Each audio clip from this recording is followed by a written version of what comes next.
तो आज हमारे पास एक रेडमी नोट 8 का मॉडल आया है, जिसमें इशू ये है कि इसका लाइट नहीं आता है तो ग्राफिक्स आता है। तो जिन टेक्नीशियन भाई ने ये सेंड किया है हमें, तो उनका कहना है कि उन्होंने 3-4 आईसी रिप्लेस करके देखी है, फिर भी काम नहीं बना। तो हम क्या करेंगे, इसमें जो D8 आईसी 12 बॉल का लगा हुआ रहता है, इसको 6 बॉल से कन्वर्ट करेंगे। 6 बॉल का जो आईसी रहता है, जो AL65 आईसी रहता है, और भी बहुत सारे नंबर है, AL62, इस नंबर से हम इस फ़ोन को बाईपास करके, लाइट सेक्शन को बाईपास करके बनाएंगे। तो ये जो D8 आईसी रहता है, ये 12 वोल्ट का आईसी एक्चुअल में I2C प्रोटोकॉल के थ्रू ऑपरेट होता है। अगर ये I2C प्रोटोकॉल का कोई भी लाइन शॉर्ट हो जाता है तो जितना भी आईसी चेंज कर लो, उसके बाद भी वो लाइट नहीं बन पाता है। तो इसके लिए तो I2C प्रोटोकॉल को छोड़ के जो कि ये जो है हमारा 6 लेग आईसी, वो I2C प्रोटोकॉल के बगैर होता है। तो I2C प्रोटोकॉल ना यूज़ करके इस फ़ोन को बनाएंगे। तो इसके लिए एक डायग्राम बना के रखे हैं, तो उसको भी एक बार देख लेंगे, जिससे कि ये फ़ोन बनाने में आसानी हो। तो ये हम तभी करते हैं जब इसका लाइट सेक्शन का कॉयल चेंज हो गया हो, डायोड चेंज हो गया हो, आईसी चेंज हो गया हो, फिर भी लाइट नहीं बन रहा है या आईसी नहीं मिल रहा है, 12 वोल्ट का हो या 9 वोल्ट का हो, आईसी नहीं मिलता है, तब ये इस तरीके से बाईपास करते हैं। तो चलिए एक बार डायग्राम को देख के समझ लेते हैं कि कैसे इसका कनेक्शन करना है। तो ये जो है हमारा लाइट आईसी है, इसका बेसिकली 3 चीज़ की रिक्वायरमेंट है। जो है सबसे पहले एक वोल्टेज जो इसको फीड किया जाता है, जो इसको चाहिए एक्टिव होने के लिए, एक्टिव इन द सेंस इसका रिक्वायरमेंट है। और दूसरा है एक इनेबल सप्लाई, जो पल्स विड्थ मॉड्यूलेशन की नाम से भी जाना जाता है, और चाहिए ग्राउंड।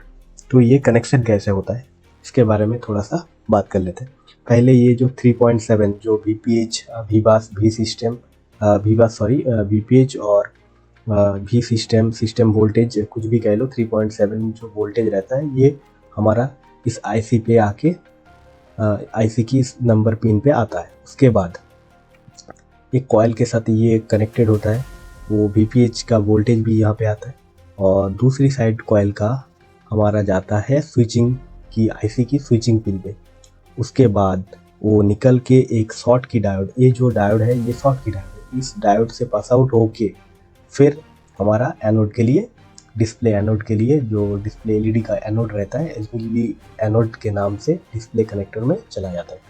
और ये कैथोड 1 कैथोड 2 जो है, ये हमारा यहाँ से निकल के, डिस्प्ले से निकल के जो इसका जो है, ये ऐसे तो नहीं रहता है। अगर 8 बॉल का आईसी रहता है तो उनका कैथोड 1 कैथोड 2 अलग से सेपरेटली निकलता है। तो हम क्या करेंगे, इसको कैथोड 1 कैथोड 2 को ग्राउंड के साथ कॉमन कर देंगे, और आईसी का जो ग्राउंड है और फीडबैक लाइन है, इन दोनों को भी ग्राउंड कर लेंगे।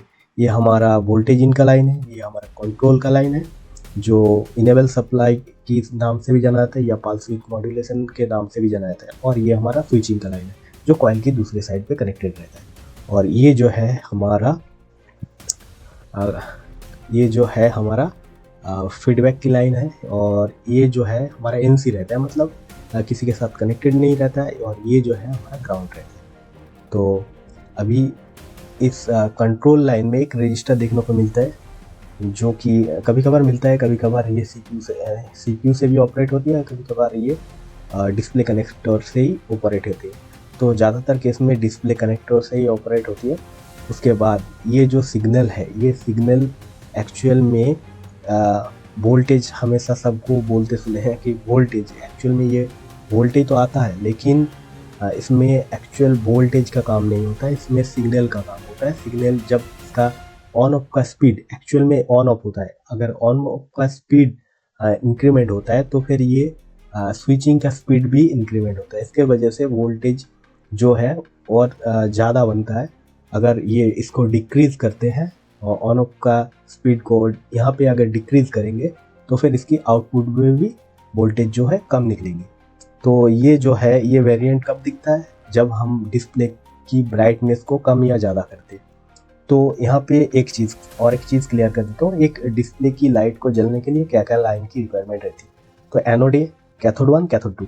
ये कैथोड 1 और कैथोड 2 क्यों बनता है, ये जो है एक्चुअल में 3.7 जो है 3.7 तो हमारा सिस्टम का वोल्टेज है और हमारा बैटरी का वोल्टेज 3.7 है।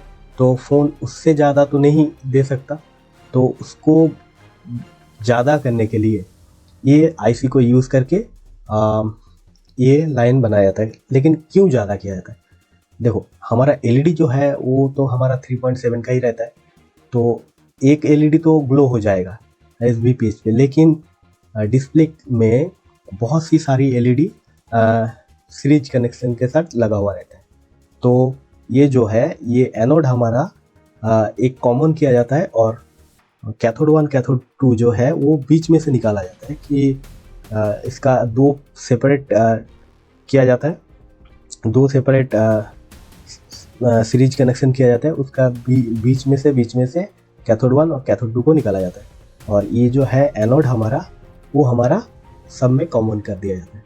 तो इसको क्या करेंगे अभी इसको K1 और K2 को कॉमन कर देंगे ग्राउंड के साथ और एलईडी एनोड को कनेक्ट कर देंगे डायोड की साइड, या ये कनेक्टेड रहता है। तो अभी एक वोल्टेज तो 3.7 का रहता है, लेकिन सीरीज में अगर 10 बल्ब मतलब एलईडी लगा हुआ रहता है तो उसको जलने के लिए 30 वोल्ट चाहिए। तो 30 वोल्ट ये वीपीएच नहीं दे सकता है, इसके वजह से ये बूस्टिंग का सर्किट बनाया जाता है। तो ठीक है, इतना तो समझ गए हैं, क्लियर हो चुका है। फिर भी कोई भी इशू रहता है तो कमेंट सेक्शन में कमेंट करके पूछ सकते हैं, मैं कोशिश करूँगा कि आप सभी को सलूशन दे पाऊँ। तो सबसे पहले मदरबोर्ड को मिडिल फ्रेम से उठा लेते हैं, उसके बाद चेक करते हैं। ये जो है हमारा लाइट सेक्शन, ये हमारा कॉइल ठीक है, ये हमारा यहाँ पे D8 आईसी लगा हुआ था जो कि 12 वोल्ट का आईसी है। तो ठीक है, कोई बात नहीं। तो मैं एक आईसी अरेंज किया हूँ एक स्क्रैप बोर्ड से, जो कि हमारा है ये L62। आप सभी को ये नंबर दिख रहा है कि नहीं मालूम नहीं। तो ये एक कोई भी एक स्क्रैप बोर्ड से आप सब निकाल देना। ये अभी क्या है कि यहाँ पे देखो एक डॉट दिख रहा है इसी के यहाँ पे, तो इसको अगर ऐसे उल्टा करेंगे तो यहाँ पे देखो ये थोड़ा सा कटा हुआ लग रहा है। यहाँ से एक्चुअली आईसी का पिन काउंटिंग स्टार्ट होता है 1 2 3 4 करके। तो ये जो है ये हमारा फीडबैक की लाइन है, ये हमारा एमसी है और ये हमारा ग्राउंड का लाइन है। ये बीच का जो है ये भी ग्राउंड है और ये जो है ये हमारा वीपीएच का लाइन है, ये हमारा कंट्रोल का लाइन है, ये हमारा जो ये कॉइल का दूसरे सिरे का एक्चुअली स्विचिंग का लाइन ये है। तो चलिए सबसे पहले इसका कनेक्शन कर लेते हैं। तो क्या करेंगे, इसका रिक्वायरमेंट जो भी वोल्टेज वगैरह है उसको कनेक्शन करेंगे। पहले थोड़ा सा फेविक्विक यहाँ पे ऐड करेंगे। ऐड करने के बाद इस आईसी को बिठा देंगे। फेविक्विक यूज़ इसलिए कर रहा हूँ क्योंकि फेविक्विक में अगर मैं यूवी यूज़ करता तो इस पर यूवी लाइट वगैरह लगता तो फिर थोड़ा टाइम जाता है, इसलिए मैं फेविक्विक यूज़ कर रहा हूँ। और ये आईसी उतना हीट नहीं होता है जिसकी वजह से कोई भी इशू नहीं आएगा, इसलिए मैं फेविक्विक यूज़ कर रहा हूँ। ठीक है, तो चलिए अभी इसका कनेक्शन वगैरह कर लेते हैं। सबसे पहले वीपीएच का कनेक्शन कर लेंगे।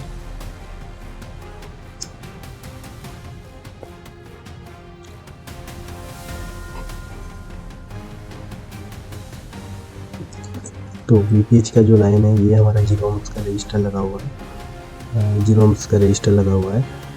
और ये 0 ohms का रजिस्टर एक्चुअली वीपीएच की लाइन को पास करता है। तो 0 ohms की रजिस्टर के साइड से एक साइड से हम वीपीएच ले लेंगे।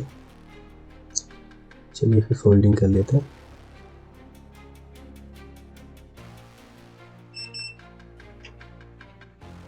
चलिए प्रॉपरली सोल्डिंग हो चुका है। अभी क्या है कि आईसी के ऊपर थोड़ा सा फ्लेक्स ऐड कर देंगे।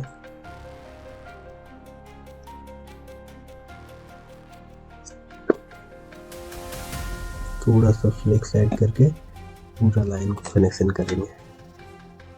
सबसे पहले ये जो है हमारा 1 नंबर पिन, उसकी एकदम अपोजिट साइड में यहाँ पे ये हमारा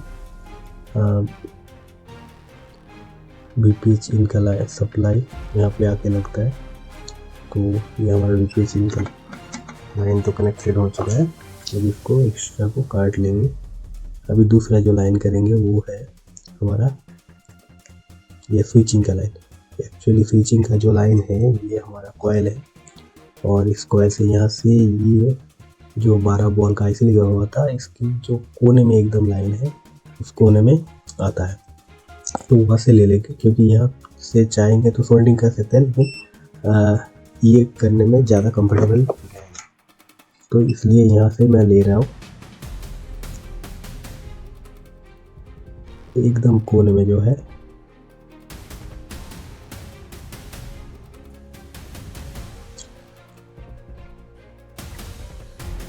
तो थोड़ा सा अगर ज़रूरत पड़े तो पीपीटी पेस्ट यूज करूँगा। ठीक है, हो गया। तो इसका कनेक्शन कर लेते हैं यहाँ पे स्विचिंग की लाइन को। ये हमारा कनेक्ट हो चुका है। अभी आप किसी भी मॉडल पे देखना तो आपको कहीं ना कहीं ये रजिस्टर, ये कैपेसिटर वगैरह, डायोड वगैरह सब कुछ मिल ही जाएगा। आप स्कीमेटिक के हिसाब से ये लाइन वगैरह कनेक्ट कर लेना। ठीक है, चलो अभी ग्राउंड को कनेक्ट कर लेते हैं। सबसे पहले यहाँ पे एक ग्राउंड को कनेक्ट करेंगे, फिर इस वाले ग्राउंड को भी एक साथ कनेक्ट कर लेंगे। चलो ये कनेक्शन हो चुका है। अभी क्या करेंगे, इस ग्राउंड को ले जाके कैथोड 1 और कैथोड 2 की लाइन को एक साथ कनेक्ट करके फिर ग्राउंड कर लेंगे। तो चलो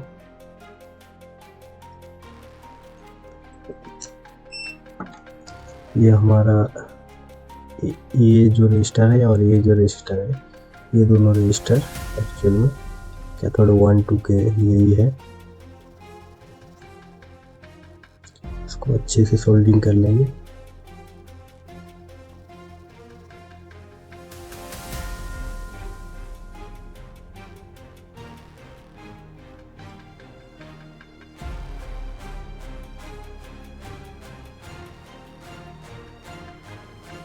ये हमारा एक रजिस्टर पे कनेक्ट हो चुका है।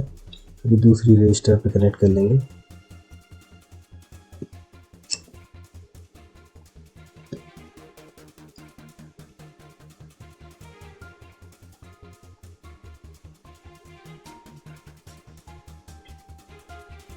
ठीक है, प्रॉपर्ली कनेक्टेड हो चुका है। दूसरी रजिस्टर भी अभी इस लाइन को ले जाके ग्राउंड के साथ कनेक्ट कर लेंगे।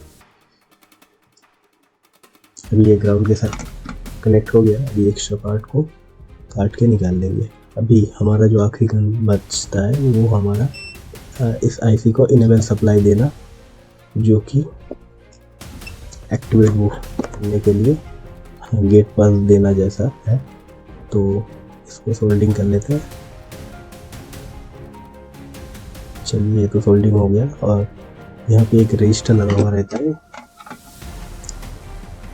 ये वाला जो है अभी निकल गया है, तो इसको एक बार अच्छे से रिसॉल्व कर लेते हैं।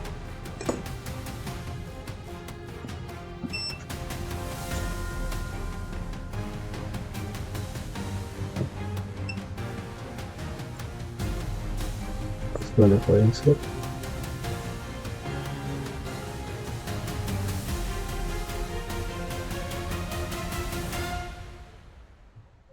पूरा सब कुछ थोड़ा सा ज़्यादा हीट होने की वजह से ये निकल गया।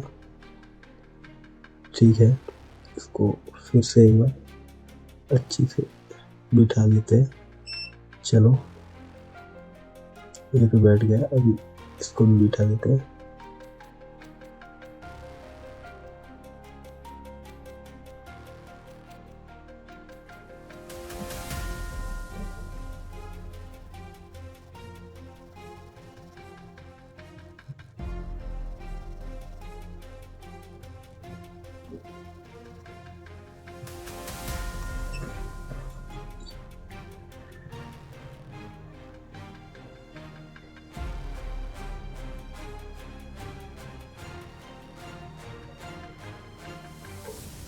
चलो ये भी कनेक्टेड हो गया जो स्विचिंग का लाइन था।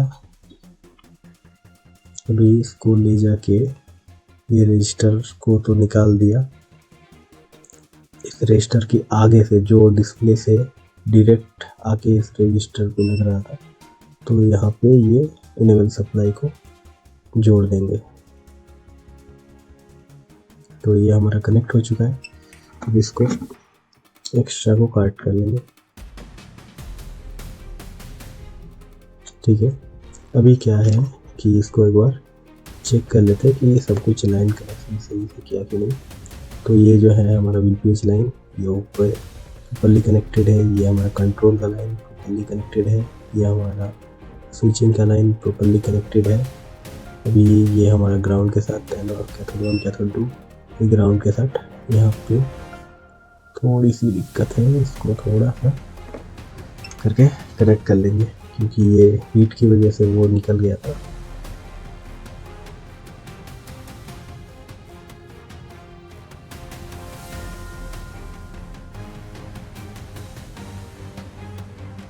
ठीक है, ये सोल्डरिंग हो चुका है।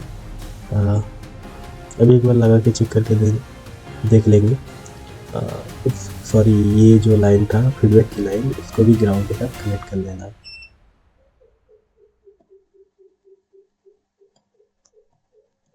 तो चलो ये भी ग्राउंड के साथ कनेक्ट हो गया, ये भी ग्राउंड के साथ कनेक्ट हो गया। चलो एक बार लगा के अभी चेक कर लेते हैं कि हमारा काम हुआ कि नहीं। चलो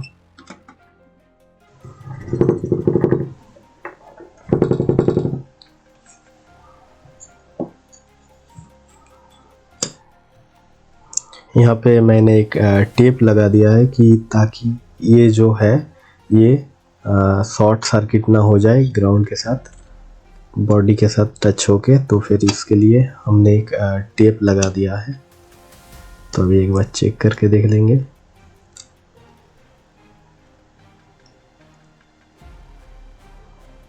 ऐसे ही अगर कोई भी मॉडल आता है जिसका आईसी मैच नहीं होता है, आईसी चेंज हो गया, डायोड चेंज कर लिया, कॉइल चेंज कर लिया, आईसी चेंज कर लिया, फिर भी काम नहीं बनता है, तो ऐसे करके हम बाईपास कर सकते हैं।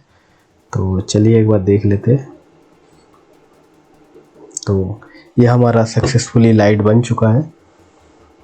तो कोई भी अगर इशू रहता है तो आप कमेंट सेक्शन में कमेंट करके पूछ सकते हैं। अगर कोई भी जानकारी चाहिए तो आपको मैं कोशिश करूँगा आप सभी को हेल्प करने की। तो चलिए आज के लिए इतना ही, मिलते हैं फिर नेक्स्ट वीडियो में।